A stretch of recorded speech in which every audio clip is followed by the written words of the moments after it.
Okay, it's 4 o'clock. I guess we can start. So I'll call the meeting to order. Let's see, let's do a roll call. Let's see, Steve, Bill, Joe, Jeff, Steve, Doug. Let's see, there's John Palin. Is Patricia on the line? Yes, I am. Okay, so the only one that would be missing would be Jane, and she's out of the country. Sleeping probably. So that is a quorum. Yes. All right. Is there a motion to adopt our agenda? So moved. Second. All in favor? Aye. Any opposition? Okay. The agenda is adopted. Debbie, do you want to start with your announcements? As per the agenda, we were notified that Nicole Newton resigned, and that was effective. Her last day was October 10th. Lucinda Plenkovich resigned, effective. Her last date was October 1st. And it's a pleasure to introduce Carol Ballard, who is here at the table today, and we welcome her as the new AOC administrator. And I appreciate you introducing yourself to everyone, Carol. So we're delighted to have you as part of the SRA team. Next is John Gordon, joined us as the new construction compliance consultant last week. And the next regular meeting is scheduled for November the 18th at 4 p.m. Terrific. Is there any discussion about replacing Nicole on the board with the resort? There, per the bylaws, there is a permanent seat for a resort member, and we were given the name Jolene DeSalvio, and she's new, and so the CFO of Wright Hotels is going to vote the annual meeting this year. Yep. And then I imagine that we'll hear more from them once the someone is. We should definitely invite them to the next meeting. So that board position, is that for Columbia or is that for Wright? It's I believe it just refers to the resort seat. It doesn't specify Wright or Columbia. Okay. You've all had a chance to look at the minutes. Is there a motion to approve the minutes from the last meeting? Thanks, Steve. Steve Geisels. Is there a second? Steve Haynes, thank you. Any discussion about the minutes? Okay. Then all that approve the minutes, say aye. Aye. Aye. John? That was a yes. Okay, thanks. So minutes stand approved.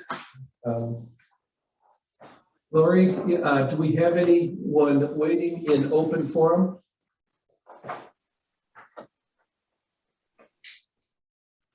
Justine.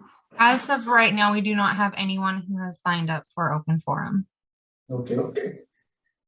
Then we will move to the executive director report, Debbie. Okay, I'd like to start by acknowledging the lovely lady who just told us about open forum, and to thank her for stepping in as the interim ASC administrator and for the continued training of Carol Ballard. We very much appreciate your willingness to do that, Justine. Thank you very much.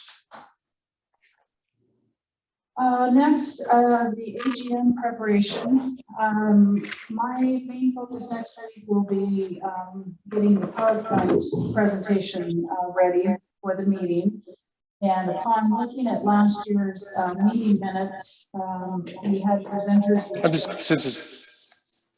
which was the treasurer and the elections committee chairperson, obviously the board president, and then committee chairs. We had the maintenance committee, governance, environmental and safety and security, and ASC. And so I'm in need of knowing who will be presenting at this annual meeting, and if you will have any PowerPoint slides you would like for your presentation, to get those to me very quickly. I would say if they could be to me no later than Tuesday of next week. I would hope that that's enough time for everyone. Everything's coming very quickly. So with that, did you want to determine who will be presenting or?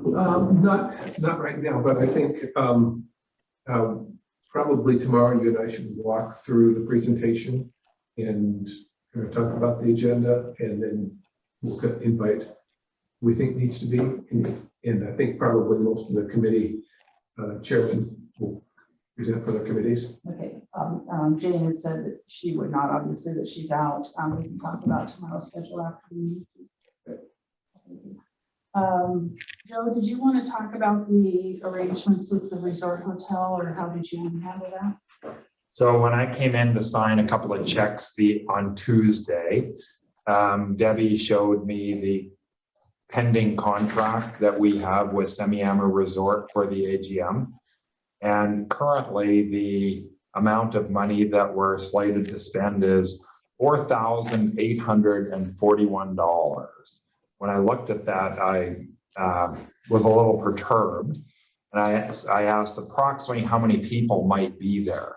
And Debbie, you correct me if I'm wrong, but I think the answer might be somewhere around 100 people may show up, even though it's a hybrid Zoom meeting. When I saw we don't have a budget that is anywhere near $4,800 or any amount of money in the whole scheme of things. But I looked at this and say, wow, is this the best we can do for $4,800, of which $1,000 is for cookies, tea, and coffee. $3,000 is for AV equipment, and the room rental itself is only about $800 all in. So I don't know if there's anything that we can do at this moment in time to try and save money from that, other than maybe not spending $1,000 on cookies, tea, and coffee. But that seems exorbitant from the fact that we've got a meeting that is going to be attended by very few people. We think, because there's nothing, from what I've been told in the community, and I've had chats with a lot of people, they feel like we're at least back on board and taking care of what residents feel is important. So I don't know what to say other than that. To me, it's about the amount of money that we're spending, which frankly, I've never seen. I've never seen anything that indicates we are going to spend close to $5,000 on an AGM meeting at a place in our resort or in our own community. Debbie, has that been pretty consistent over the years? That has been consistent. They put in a food and beverage minimum of $1,000. They give us a discount on the room rate, and what has driven the cost so sky high this year is the AV. To ensure that we are holding a Zoom meeting, that the attendees can observe the screen, the speaker, and be involved in the chat. And I stress to the AV company who works with the hotel that, this is extremely expensive for what we're doing. They did give us a 40% discount, which equated to about less than $1,000. And so I just would like the board to know that I did everything I could to bring the cost down. To Joe's point, when you look at the summary of the charges, I believe there was over $1,000 that pertain to service fees and taxes. And that obviously brought the cost down. It was just on the equipment as an example, the AV equipment, by virtue of the quote unquote contract that we have with Semiahmoo, we're paying $700 almost as a service charge for equipment. Although included in the equipment charge is them coming in and setting up and them taking it down for hundreds of dollars. So there are some things on here that I don't necessarily agree should be service charged at 23%. Never mind the fact that we're being charged close to $2,500 just for the AV stuff after tax. Do we budget for this as an annual budget expense? Nowhere near that amount. How much was it? I'd have to look at it, but it's a couple $1,000. 2,000. Couple $1,000 rather than $5,000. And do we have any idea, Debbie, how many people will come? Historically, pre-COVID, I would say we were doing well if we reached 150. And so when I asked Lori on the tracking thus far, who has indicated that they may attend, it's weighted and it's we're estimating it's around 100 people. That would be Maximum. Couples. People have until next Friday to vote. So that's the problem is we don't know. And How did it go last year, when it was pretty much all remote and Zoom? is my recollection is it went fine. It was very, very, very, very contentious, but I think it went fine itself from the way it went.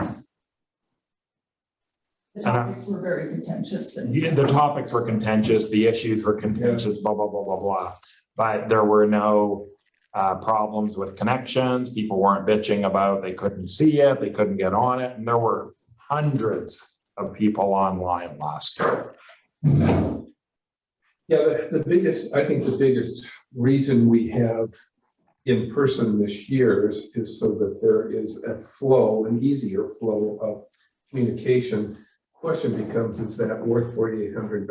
Or I suppose more than just, is that really worth a couple $1,000s to have that kind of open forum sense in the meeting?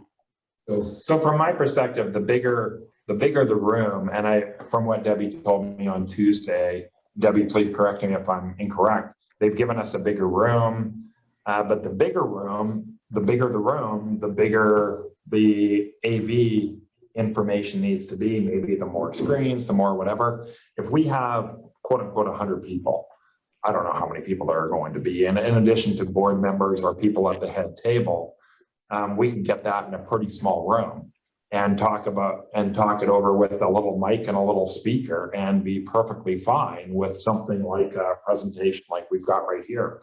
If that would save potentially $3,000 in AV, never mind $1,000 in cookies and coffee, then that would be a start in the right direction. And everyone has to remember, I deal with nickels and dimes, add up to dollars and hundreds and thousands of dollars. So that's just my perspective, but I look at it from a budgetary perspective rather than a logistical perspective. Well, I think it's an expense that's justifiable. I mean, that you have an AGM. So once a year meeting, you're supposed to report formally to the member, to the owners, members. So there is always a cost associated with it. I think it's pretty late now for us to be discussing the cost for 2021. Maybe that's not the case. We could move to a smaller room. We could Well, have we could less move of an incremental, where it's incremental cost savings, right? no, we could have less of an AV presence in the whole. AV is 3,000 of No, I 4,800. understand, and I'm not an expert on it. I'm just saying incrementally, we've advertised this, so there is an expectation on the part of some people, right? I believe there should be an in-person AGM. Absolutely, there should be an in-person AGM. And we can't have it here, so our hands are tied a bit. I mean, it could be something we think about for 2022. If we have 100 people, also we have to think about spacing with the COVID restrictions as well. So, anyways, I just wanted to say my point of view. I do, oh, sorry. One, I've never planned a meeting with a hotel that didn't seem outrageously overpriced. Coffee at $40 for 1,200 gallons or something. I mean, 12 gallons. It's secondly, everybody's paying a lot more for AV because of Zoom. If we're trying to have a hybrid meeting, it's doubling the cost of the professional meetings that are being done. And three, it is very late to try to change. It's, what you can say, if there's a way to chop that down, I don't know if you've seen the pricing list for the AV, if there's a way to cut that, maybe cut $1,000 out. That's fine, but I have explained to them and I've taken it down to at least the requirement, as I mentioned earlier, so that people can hear, see, and talk. Bill? Believe it or not, it was higher. And I I know there's been a lot of inflation in the hotels, but what was our cost in previous AGMs, not last year, obviously? in 2019, I want to say it was over $3,000. In total, or just for the AV? I believe that was in total. And of course, the AV requirements were much less. Part of this is we have to be able to record the meet. Well, that would be Zoom, but we get a better recording and for the minutes and such. So, yeah, I don't like the price either. When we started out, they said, "Oh, you're looking at $8,000 to $10,000," and I says, "We're not putting on a production performance here. We just need to have the capabilities that I talked about." So, no, I'm not happy with this price either. But Let's go to Nicole. All right. Well, I think it's something, I don't think we should spend much more time on it now at this meeting. We've got a busy agenda, but I think for next meeting, next year, and I think it's a discussion point for Columbia Hospitality. You know, I'd like to see them give the room, you know, not a 5% discount or something, but maybe Well, just. the room's only $700. So the room itself, whichever room we're in, it's only $700 out of the 48. Well, a bit more, you know, in-kind contribution. You know, they are part of the community, and, you know, make a bigger contribution. A few $1,000s to them is also, anyway, I think the discussion point we should have. We will. Is AV outsourced? Okay, so that's an independent contractor that they use. yes, that's correct. Okay. And there's John Palin sitting right there. A decision needs to be made today on what we're doing here because I have to get back to them. Any comments on the? I agree with each and every comment that people have made. It does seem outrageously expensive, given it's only less than a, you know, $2,000 price increase from 2019. I don't think that's that bad, given the environment with staffing and everything. I think we need to just hold our nose and go ahead with it and try and be a little more proactive and have more time to figure out a more cost-effective solution for next year. Yeah, maybe the hotel can work with us in kind of a joint venture way to cut that AV cost down or something. We have some. You know, I mean, one thing to keep in mind, the hotel is one of our contributors to our dues, so we need to support them. And I have no problem with supporting them. I have no problem in paying a reasonable amount for their room. The AV equipment being whatever it is, just seems outrageous. But anyways, it is. It's a discussion point. Yes, it is what it is. That's for next year. John? and there may be other AV contractors that we might be able to find next year. Who knows? Yeah. Okay, All right, so I can thank you. proceed as presented. All right, thank you. All right, next, the Carnoustie bioswale. There's progress on settling this issue in the near future. You were all given a copy of the maintenance report, and Bruce is in attendance if anyone has any questions.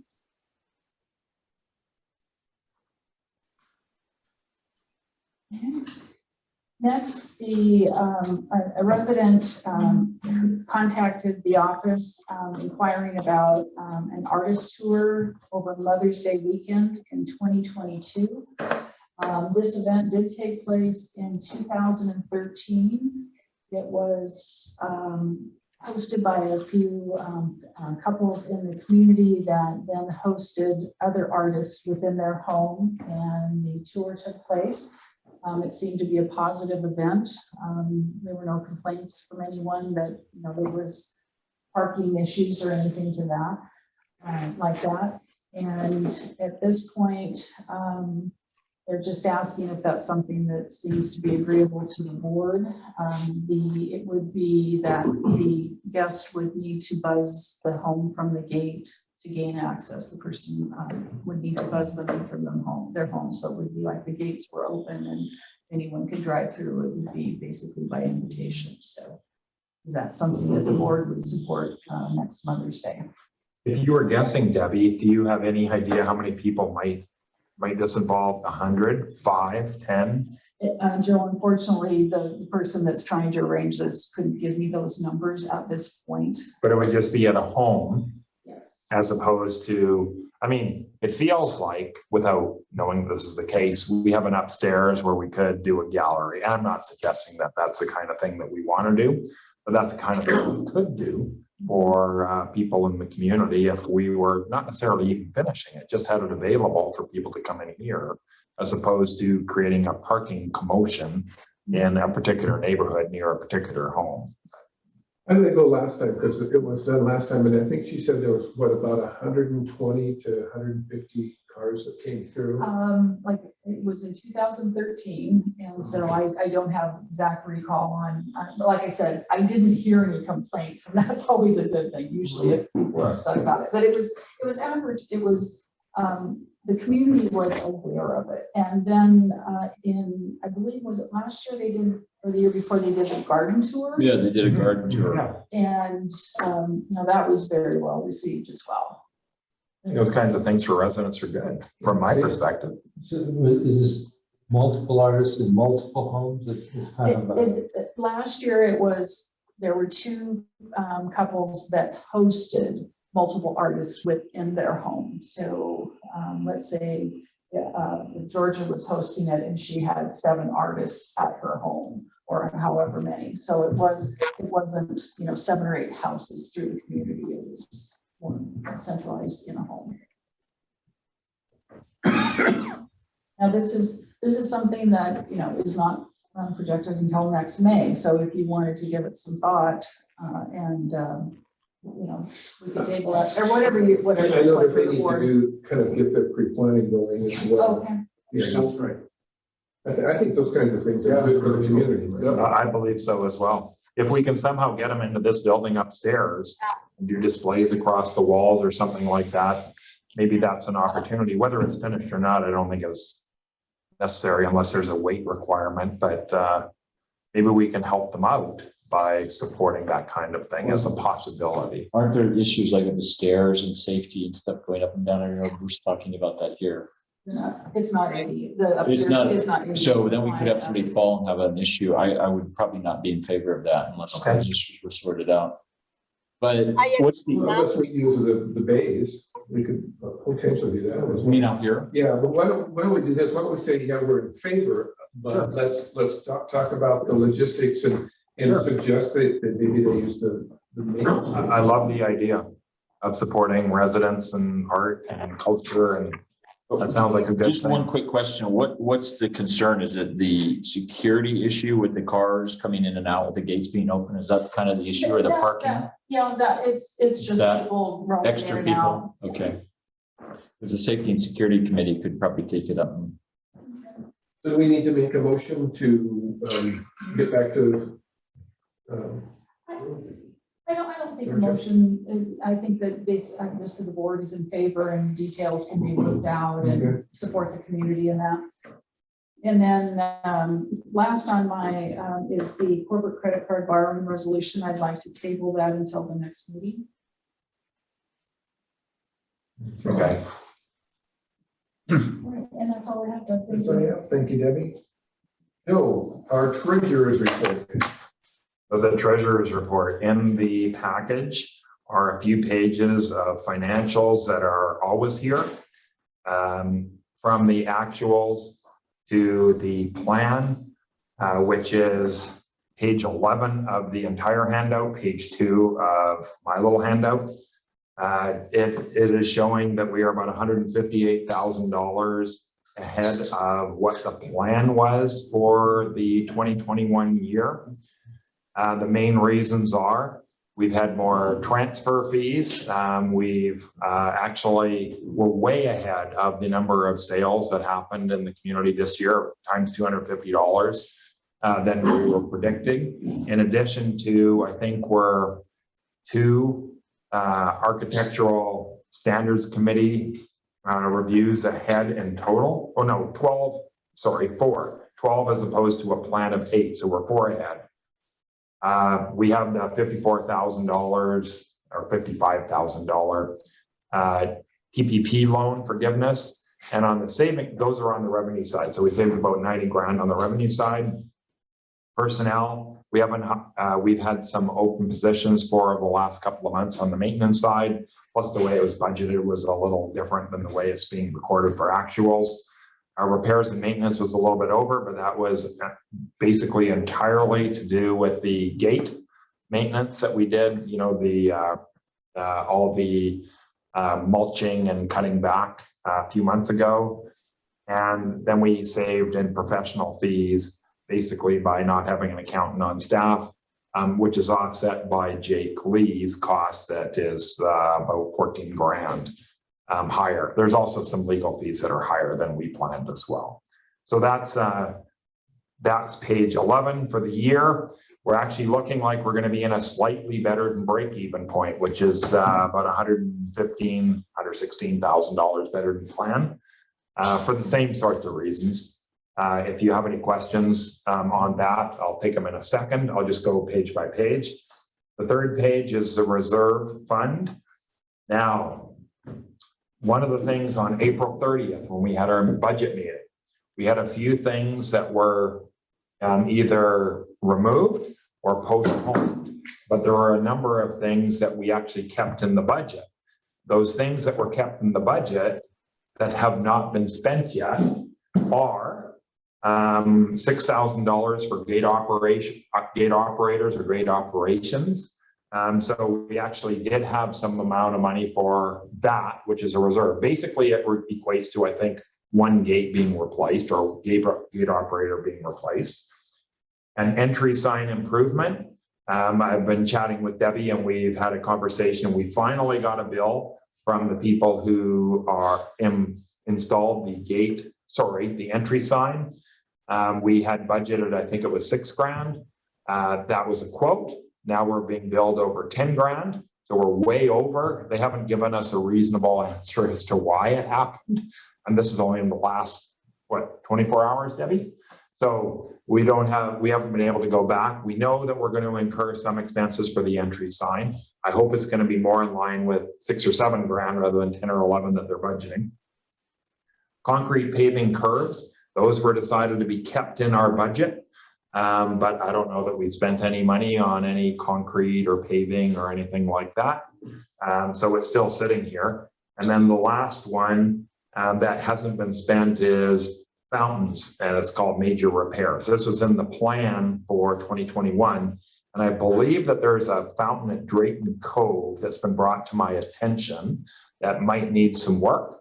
I don't know if it does. I don't know that it doesn't, but there's still 5 grand in here for that. There's 2 fountains, one's functioning and the other is totally not functioning. So, and I believe that that might be an important function. I'm a finance guy. I don't know the maintenance side of things. So I believe it might be important to do some work if there's work needed. The last thing that we still had was the SRA Center carpeting, refinishing the stairs. We kept $10,000 in our budget to be able to do some refinishing in the center, to be able to house some people in here or people to go upstairs and do some. We've still got that. That's quote unquote unspent. If it goes unspent, that's okay. The reserve budget continues from year to year. Even though we've got a reserve budget for next year, which is in the AGM package, if we don't spend it this year, we can put it into next year's budget because we saved it this year's budget. That's different from operating. But from the reserve budget, that's okay. If we don't spend them now and we think we need to spend it, we'll just add it to next year. It'll be an overage for next year and underage for this year. And it's okay. The last thing, at the first on this particular page is the Kubota tractor payments. So I've got it, I know it's a little bit later. That's the next thing after this. So what I'm recommending is that we pay it off in full. And I know that I received a question, as did Debbie, why are we paying it off in full when it's a 0% loan? The actual answer is nothing is ever 0%. If we actually get a 3.5% discount by paying it off today, rather than paying it off over the next approximately 20 months, I think. So if we paid it off today, I've got the actual numbers. we would pay $24,696. When I say today, I mean over the next week. If we pay it off over time, we're paying $25,564. So that's a difference of $900 approximately, which equates to a 3.5% discount by paying it off today, as opposed to just paying it off over time.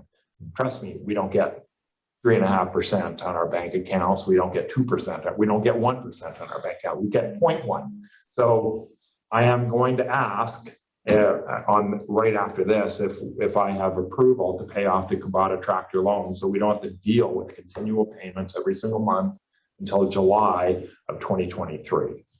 It's like a no-brainer.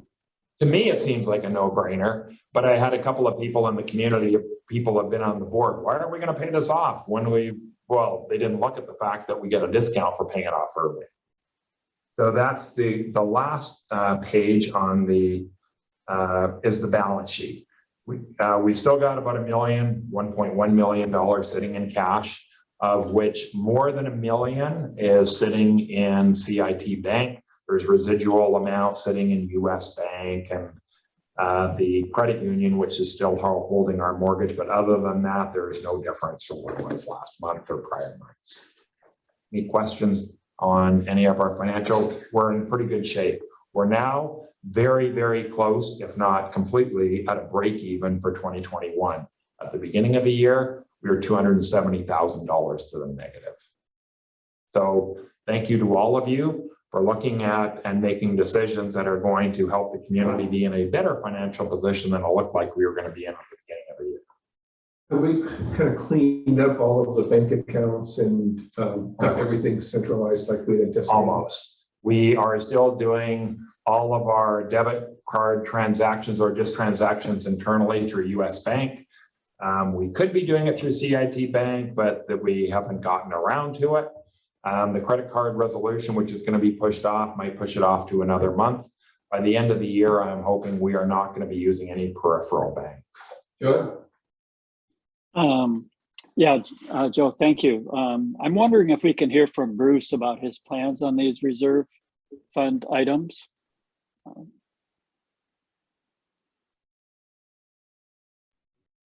Bruce on the call, or do we have any other participants? Bruce is on the call. Yeah. John, could you repeat that? I'm sorry, I guess I don't caught part of it. Bruce, with respect to these unspent reserve fund items that are in the budget, can you speak to whether or not you expect to be able to execute on those items this year? I definitely can speak to the fountain that Joe was talking about. We will not spend that money.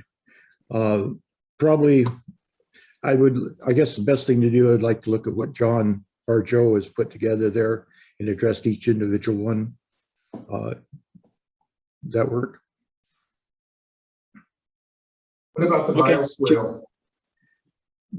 The Are you asking me, or are you talking? No, we will not apply any money to the bioswale this year. You're talking about DHS2, correct? Correct. Yes. No, that should go into next year. And it is. We've got, I believe, the last quote I had, Bruce, from, I think it came from you, is I think we have $55,000. If that's the accurate number, I don't know. But that's in the 2022 budget and it is out of 2021 at this time. Okay.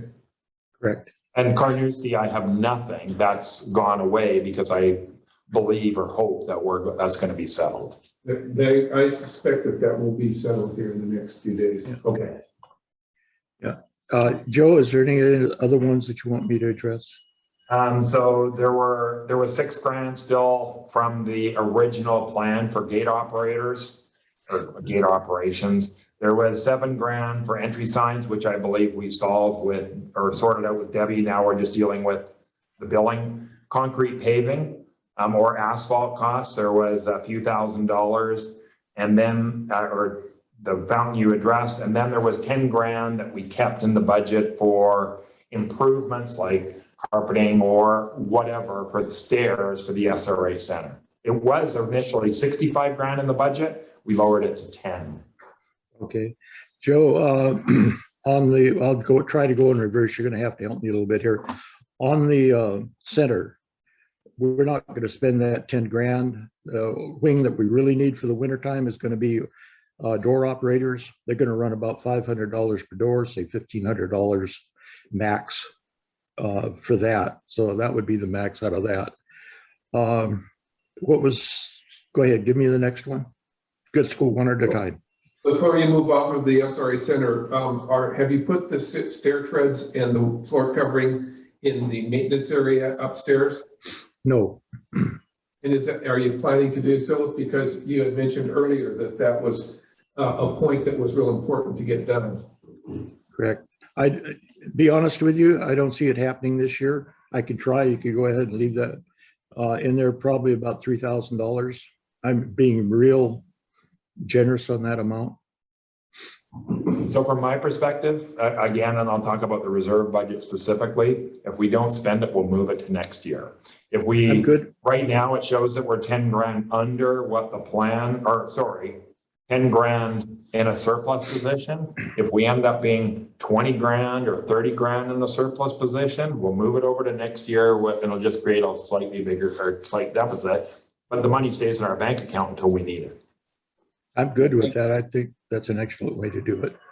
I think that just the point, Bruce, on the part about the stairs and stuff going up to in your maintenance. I mean, we were responding to your concern at a previous board meeting when you said, this could create a safety issue if someone slips or something like that. So it's just from that perspective. If you feel that we need to have it done so it mitigates a potential safety issue, then we have the resource to do it and you can do it. If you do it now, or you do it in 2 weeks or 2 months, but we have the resources and you should prioritize it, I guess. Yeah. Jeff, that's actually, it wasn't a safety issue part. It has to do with the flooring itself. My point back then was that it was fairly clean. We could apply the cover over it. Now we're going to have to do some major cleanup on the stairs before we put treads down. Okay. So, yeah, it wasn't a safety issue. And that's all unless there's other questions on the financial report. If there are, anyone? I guess the only other question I have is this fountain actually the Drayton Cove fountain, Bruce? That's what I saw in the, I'll say the report when I first came aboard, yes. Both fountains are functional. We just have an end of an electric cord to put on one that is not functioning right now. Okay, because a resident asked about it, right? A resident did ask about it because he said Drayton Cove is quite a bit downstream from where a lot of the water goes. So he believed that it might be. Well, we didn't know definitively if it was. All it says in the budget is fountains. Okay. And that fountain is real critical to the aeration of the. Okay, thanks, Joe, for the funding. Do I need to ask for approval of it? Do I need to ask for approval? No, just Yes. approval of the financials that have been presented. So I'd like Let's do that. Is there a motion? to make a motion to accept the financials as presented. Seconded by John Palin. Second, Okay. All in favor? Aye. aye. Okay. Unanimous. So the second thing on the treasurer's report is the Kubota tractor loan, which I already mentioned. So I'd like to now make a formal motion that we pay off the Kubota tractor loan, save about $900 over the $24,000. We don't have to deal with it on an ongoing basis, and that equates to about a 3.5% savings over the amount that's owing if we paid over the next 18 months or so. So All right. Any discussion? Okay, all in favor of paying off the Kubota tractor? Aye. Aye. And that's all I've got at this That's moment. all. That was unanimous. That's Was there a motion and a second for that? Yeah, that was motion by Joe, seconded by Bill. Bill. Okay, thank you. All right, thanks for the treasurer's report, Joe. Now, do you want to give us a finance committee report? We did not meet in the last month, so I do not have a finance committee report. Thank you. Steve, AFC committee. Okay, brief report is there. Things are going well, and we really have the expertise on the committee that we're going to need. We're obviously delighted that both the administrator position and the compliance consultant position were filled rapidly with experienced individuals. The public comment period for the revisions to the standards ends tomorrow. I hope that anybody who wanted to look at it has had the opportunity to look at it, because we will be taking the responses, finalizing the draft for these standards and bringing it to the board for approval, hopefully by the next meeting. We continue to find things that need to be adjusted, and we will continue to find things that need to be adjusted going forward forever. But getting them out in the new format will be helpful. We'll talk about Carnoustie in the executive session. We have 2 ongoing difficult construction issues, and we'll talk about those briefly in the executive session. We've uncovered a number of CC&R issues that really do need to be adjusted, that will bring to governance. And I'm trying to get the NHOA presidents together so that we can define some procedures for who's paying, who's approving and looking at things first, and not, because we're still having trouble. We're getting things sent directly to us that should go to the NHOA first, and the other way around happens. And we so far haven't had a huge problem of something going both places, being disapproved by the neighborhood and approved by us. We've managed to avoid that so far, but it's just not organized. There just isn't an understanding of set of procedures. I wonder if it wouldn't be good sometime, maybe right after the first of the year, to call a meeting of the NHOA presidents, bring them together for ASC discussion, but also for the Safety and Security Committee. It's trying to bring some communities together. We could also make it a governance topic so that we could really kind of start that discussion of how we actually communicate to our neighborhood associations, provide value to them, and also be able to bring them a little bit more into the fold. I think that's one of the goals for me for next year, is to try and bring all the NHOAs into our fold. One of the big question marks is how many NHOAs are formed and thus have boards, if you want to consider it that way, and thus how many are not formed and don't have boards. And I live in Royal Troon, where there's whatever 40-something community or 40-something houses. Probably St. Andrews Greens which are way over 100. I don't know if any of them have any communities. So do we want to try and form them or get them formed, or do we want to tell some of the communities you need to form, or how do we do that? I think what we do is we start to create a forum so that that there's a reason for them to be there, and if we create some value for that to occur, it might give them inspiration to form. So. Yeah, I would also, so I think there's 2. One, we should create some value for people, for NHOAs to form that are not already formed. But I also think we need to stop providing services to some of these NHOAs that are really NHOA functions. And I think the SRA is doing work on behalf because they're not formed. And I know we're going to talk later about the dog issue. I think some of that comes into play there. So I think that's the other thing. Not really on that, but we've talked about that. I think what we need to do is first we need to do an audit of who has the established NHOAs already existing and who doesn't. Because I don't think we have a clear idea on that. Mm-hmm. And we talked about doing that in governance committee at the beginning of the year after the AGM. I'm still committed to that, if assuming I'm still involved in the governance committee. And I think that's a starting point.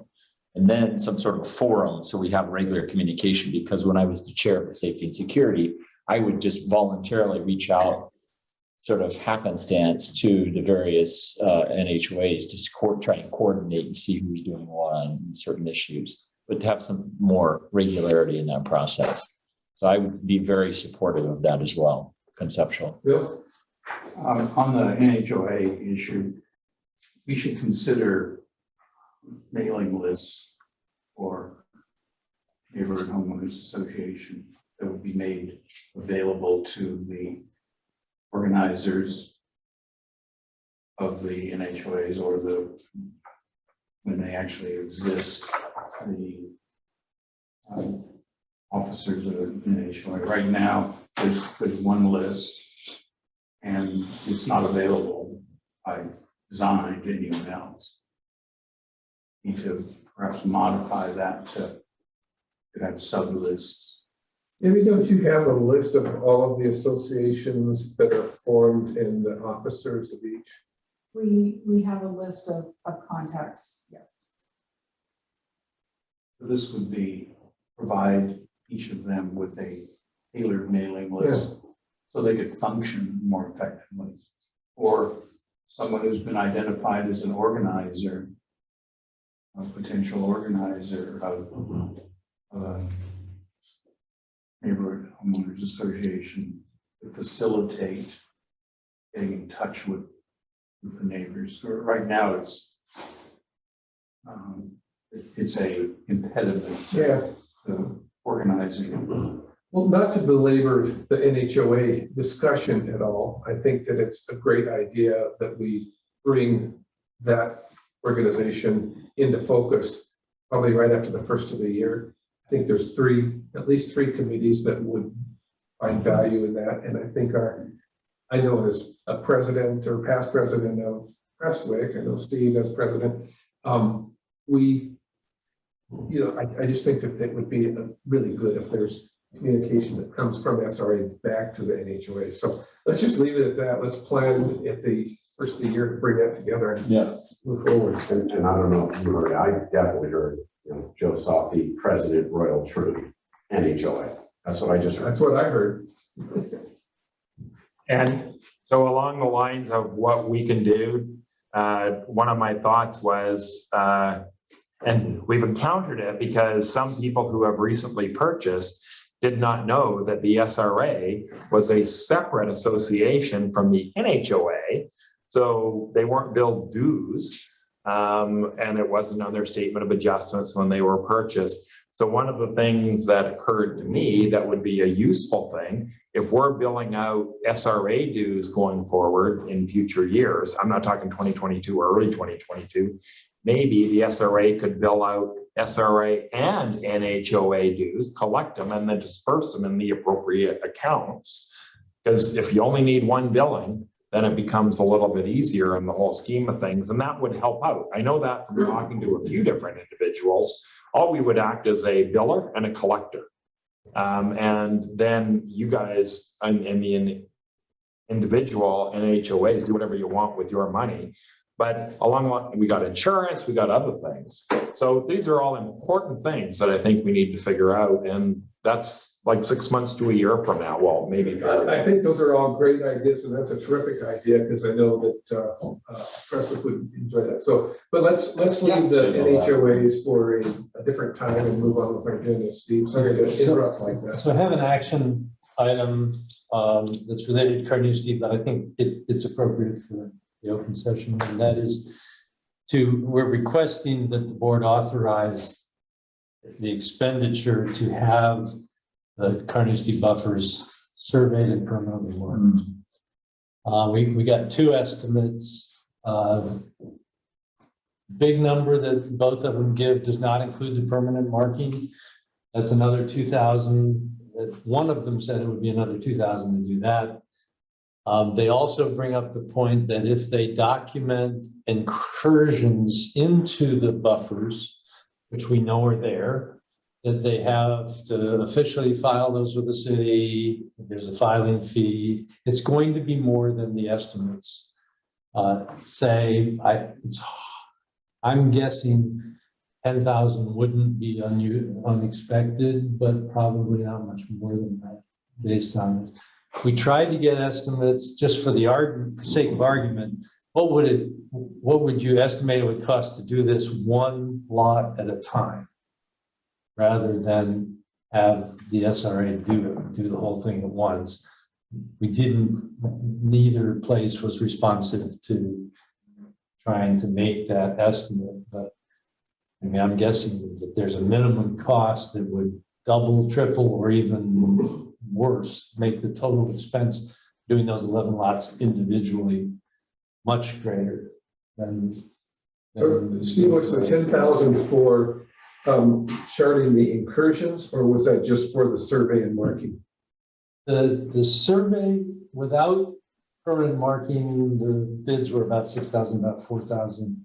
It's another 2,000 on top of that, according to one of them, to do the permanent markings, just the rebar and caps, which would take us to 8 or 6.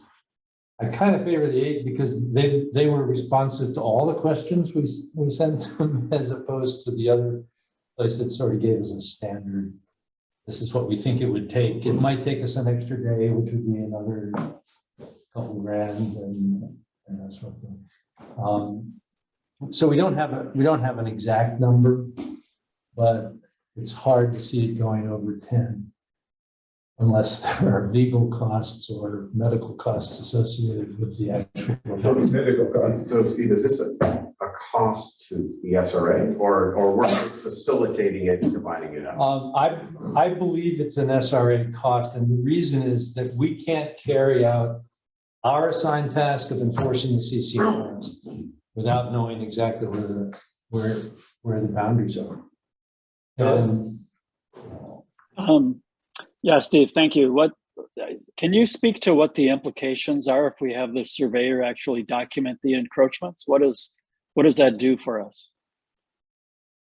No, I can't, because it's very complicated. And it's one of the reasons we're going to talk to Richard about all this. We know they're there. I mean, so they exist.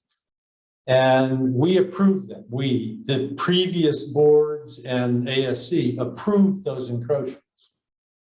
So we'd be in a very difficult position trying to say that you have to remedy these incursions.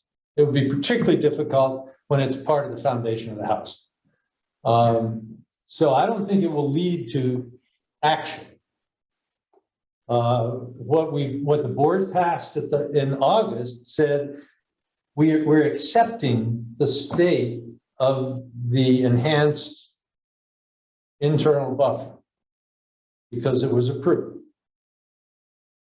We're not allowing any more changes in there without an approved plan. I don't think that surveying it will change that. We are going to check.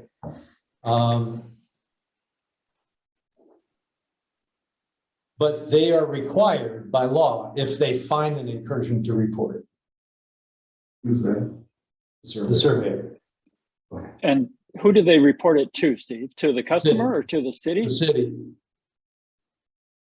So kind of the root of my question was, is this going to put us in even a more difficult position if now the city somehow becomes involved in these incursions?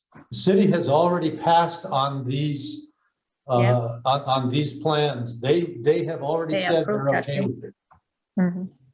In writing. Okay, thank you. Does the city have any staff that can help us with this? We met with Greg Burke from Public Works. They're 8 years behind, according to him, in catching up with their tasks, and this sort of thing is pretty low priority right now. One question, why is there not a survey in association with building the properties? They were all surveyed, but they're not marked, so we don't know where those boundaries actually are. And they obviously paid no attention to them when they were building the houses. Okay, so we're stuck in this situation where we're going to have to be able to enforce rules, a very specific location on private property over which we have an easement. But we got to be very careful that we're actually in the right place. So you said we have any, is that our easement? SRA has an easement That's the buffer. to Entrance. enter those buffers, yeah, to enforce the rules. So we have the authority to. We have the authority in the CCNRs to do that. Okay. That authority has been questioned by certain people. And again, we're talking to Richard about how we minimize the chance that that creates an episode. So just as an FYI, the gentleman who has written lots of emails and letters, he is totally against him, i.e. the SRA, paying any money towards the getting surveyors done that the SRA has to pay for, and he will write back to us. I'm just letting you know. I know it's gonna. He told us the exact opposite when we met with him last week. Okay, I just chatted with him last night, and I think he's conflicted. I won't speak for him, but I would think that he's probably more concerned We're about. getting into stuff that ought to be an executive session. No. Sure, I understand that, and And we I'm not can- gonna belabor the point, but there'll probably potentially be more communications coming back, and likely legitimately, these are all legitimate concerns that he has, but anyways, We just want the authorization yes. to do it once we figure out the best, safest, cleanest, most appropriate way to get it done. Great. You need a motion for that? I would make a motion, well, that's what the resolution is, to make a motion to approve this resolution.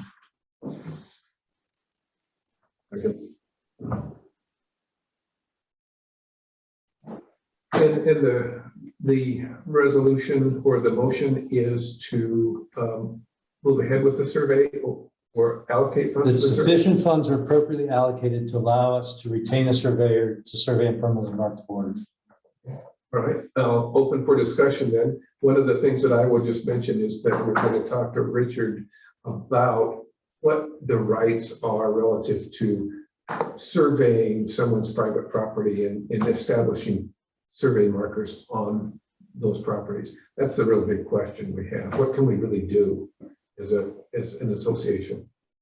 So, Steve, do you happen to know, or Doug, do you happen to know if whatever we spend, let's just say $10,000 is going to be spent in the calendar year 2021, or if it might be a little bit later than that? And strictly speaking from a budgetary perspective of adding to whichever budget, because as you know, none of this is in any budget. We'll know a lot more after we talk to Richard, I think. So at this moment in We time, just we don't don't. know the complexity of moving from wanting to do it to actually doing would this, Joe, be considered a reserve budget item? I'd have a hard time understanding that this is an infrastructure item that would benefit the community. So I would have to think this is an operating expense. That would be my gut feel. I'm not worried about it. I just want to know, where do I place it? Any further discussion? So the question is, do we spend it out of SRA funds, which is the proposal, And or do we? was there a ceiling on that, Steve? Oh, We don't, it's not in the resolution. It says sufficient funds.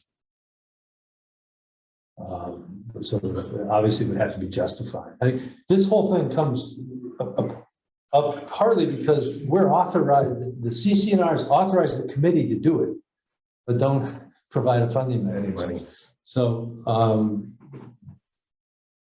that's yeah, why. I guess my question is, should we not have some kind of budgetary evaluation on Not to exceed type of thing? Is that your question? Like, Yeah. to a maximum of it, like we did with IT. Well, we did that on the computer thing. Yeah, we did a not to exceed, and then it looked like it was going to be greater. So then we said, okay, we can go greater than. So is that your sort of question? Because if we leave it open-ended, then what happens if it comes in at 20,000? All breaks loose. Yeah. I don't think it will, but I mean, it just seems to me that That seems from like a building wise idea. perspective, we should have some kind of ceiling on it. So would that require then, Steve, just an amendment to your resolution here? Yeah, we could amend it to maximum approved funding of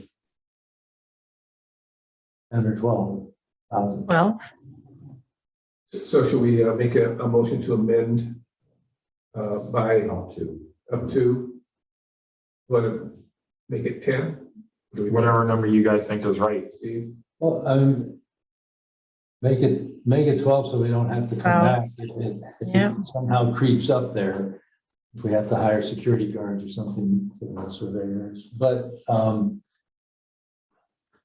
Okay, we'll only spend what needs to be spent. Okay. any further discussion on the amendment?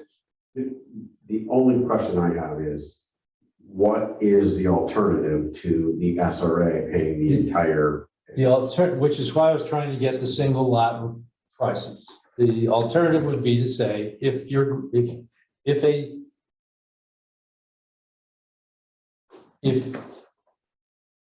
the homeowner came to us and said, we want to reforest our portion of the buffer. And we said it's got to be surveyed to be sure that you do it, no encroachment here, there, and the other thing. And they said, okay, we could say, okay, we'll approve the plan if you get it surveyed. That accomplishes very little for us in terms of being able to. So anytime anybody came to us and said, I want to plant a 3-foot evergreen right at the edge of the enhanced buffer, we'd have to tell them you got to get it surveyed if that lot had not already been surveyed and marked. Its total cost to the community, to the individuals, would be tremendous. And there is no, would you say there's maybe not sufficient motivation for individual homeowners to, since there are incursions, to file something with their title company? Right? I mean, that's what title companies are for. But I think Carnoustie owners who own the land in question, for the most part, are not concerned. Yeah. They're happy with things that they. because they're the ones, They got to do They're everything. not the ones who are aggrieved. right?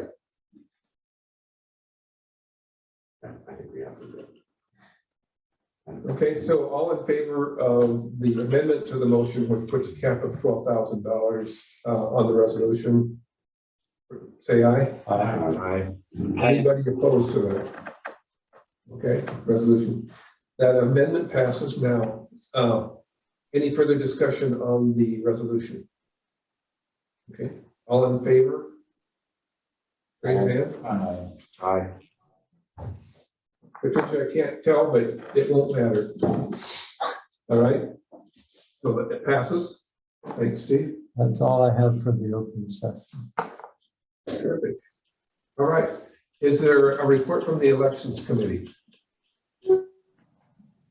There's one. I don't know if Ellen's here.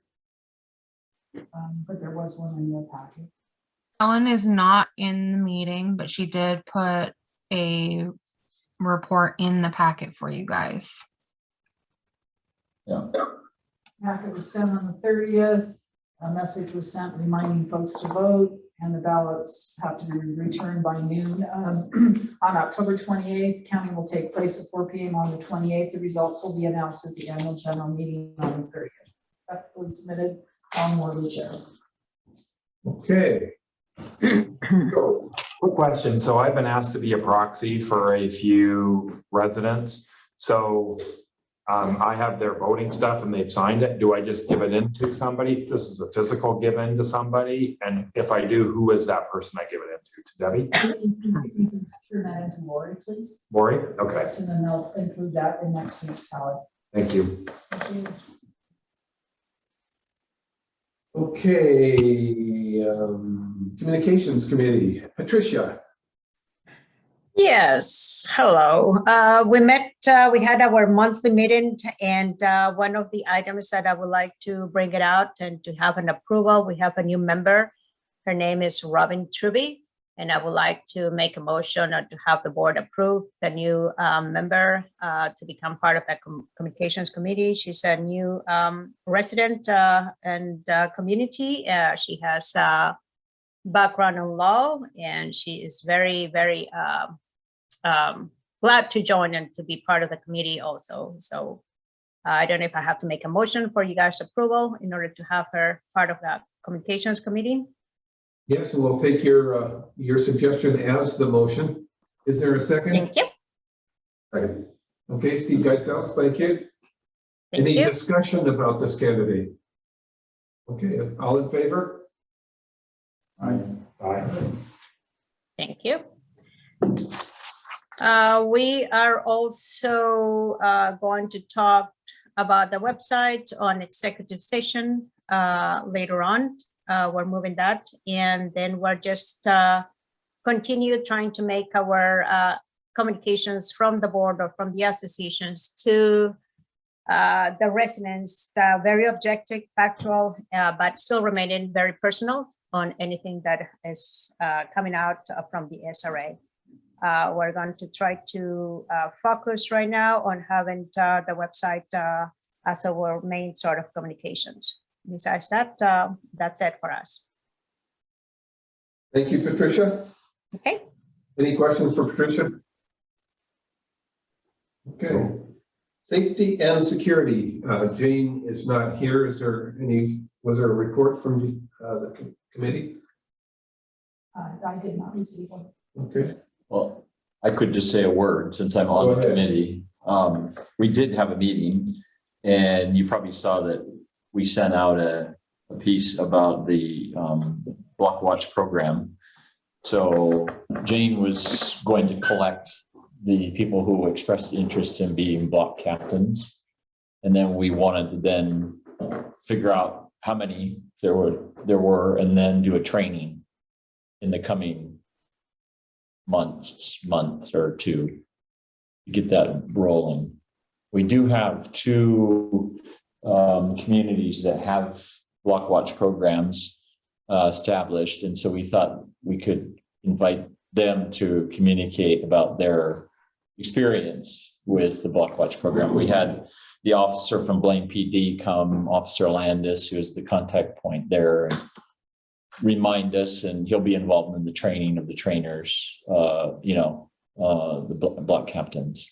Since that's sort of the key point of the charter for the Safety and Security Committee, we wanted to move forward with that. It was started previously, but then took a hibernation with the COVID. So it's back up and running. So I think that was positive. It's a great step. Yeah, I know that was well welcomed in Prestwick, and I'm sure others as well. Okay, thanks, Jeff. And then governance is the next. We did not have a governance meeting after the last board meeting. So we will convene one now following this AGM. Okay. John, maintenance.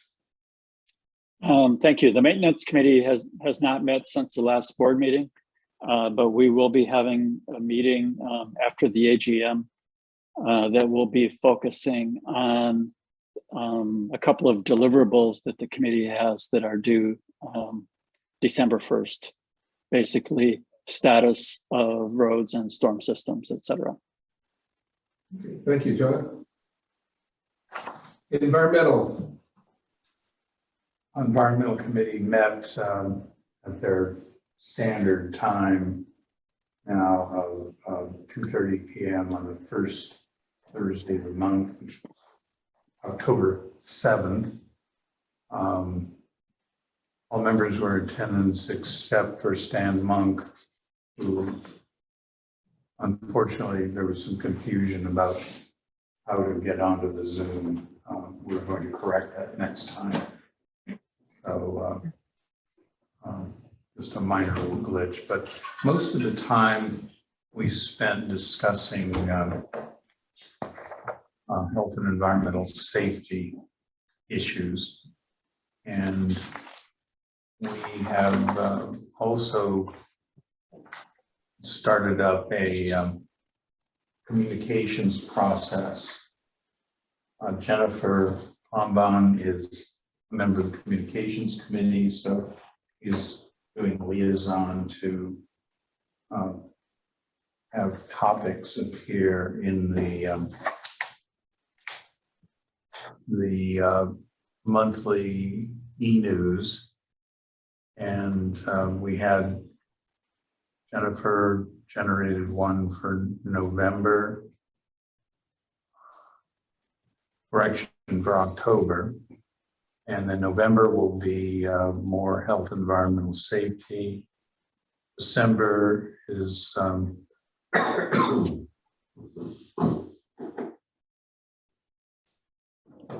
let's see, I'm getting a little confused, apologies. November will be on introduction. December will be health and environmental safety.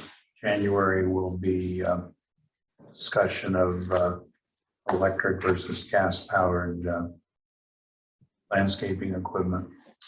And we will be generating a questionnaire to input from the community in response to our suggestions.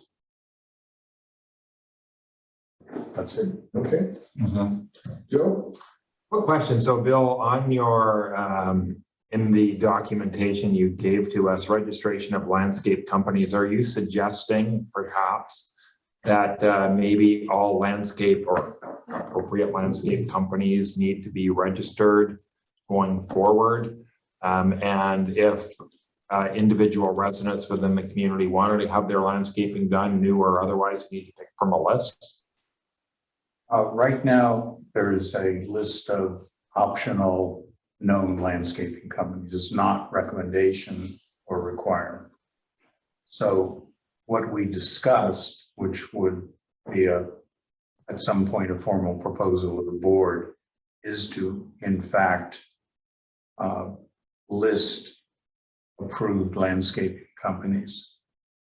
And this is without a doubt open to some discussion. It has good and bad aspects to it, a little doubt of that. So we will move toward this In 22 sometime or something like that? Small steps, but we'd like to get it moving without just discussing it to death. So answer is yes. Okay. So in theory, not that it makes a difference. In theory, I'm okay with that.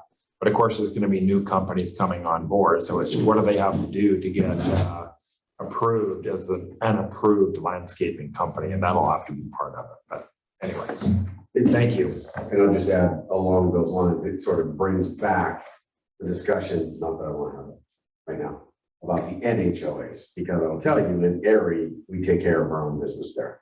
The landscaping has to be, licensed, bonded, insured. We take care of all of that. We don't need the SRA for that.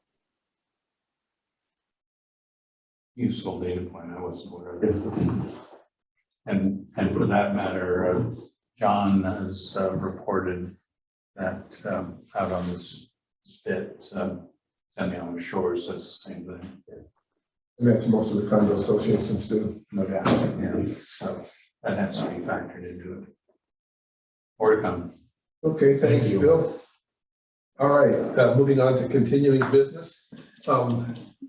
Jacob Lady. As Patricia mentioned, can we move that to executive session? Yeah, sure. Thank you. Okay. Dog attack, is that in executive session as well? Yes, it is. It's just that we can note for the minutes that the attack occurred and was unfortunate and so on, but there's more in executive session. Okay, then we're ready to go into executive session. Okay. Record. Justine? Justine? Yes. Would you be so kind as to move the guests into the waiting room while we're in executive session, please? I am working on that right now. Thank you.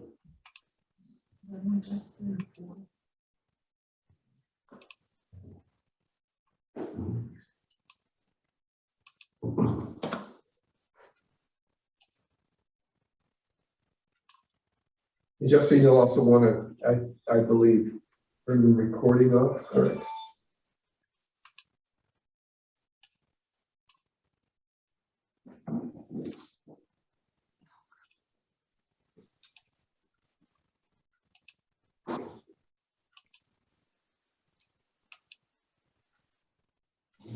Yes.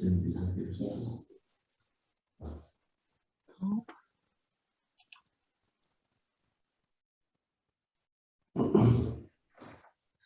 I do not have access to Lori's computer, and she is in fact the one recording this.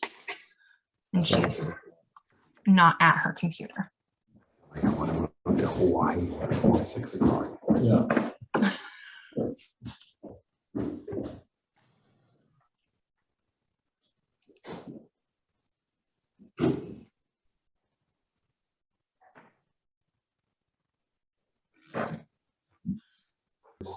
Regular meeting and half was Lightning. beautiful. Sure Things to influence, come. Jeff. Your influence. on That's us. right. Focus. Okay, we're back out of executive session. Okay, out of executive session, Debbie, do you want to kind of posture the motion then? That the owner who attended an executive session regarding a fine recommendation provide a copy of the easement to the board by November 1st. Okay. Is there a second to that motion? I'll say that I made that motion. Is there a second? I actually thought it was something like November 7th because the board meet or the AGM is the 30th. So we're going to give them a week from then. Yeah. Yeah, I would do the seventh Okay. just because I know you're going to be really busy Okay. and stuff. So, That's what I think it was, or whatever the date is, but about a week from the AGM. And if, and let me, then my notes, if that easement is not provided, then to impose the fine. that's correct. Correct. Okay, all in favor? I, Okay, that's unanimous. Okay, so a motion to adjourn. it's a good emotion.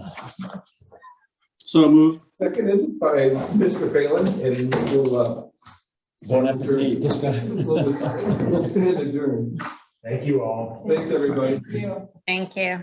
Thanks. Bye. Good luck, everyone, on our AGM in a week. I mean, 9 days. And Joe, You'll be in Southern California, you're right? going to be. I'm in Southern California. Desert? You're in the desert? I will have just finished driving a vehicle there, which I'm being contracted to do. Is it a nice car? It's an Audi, but it's like the fourth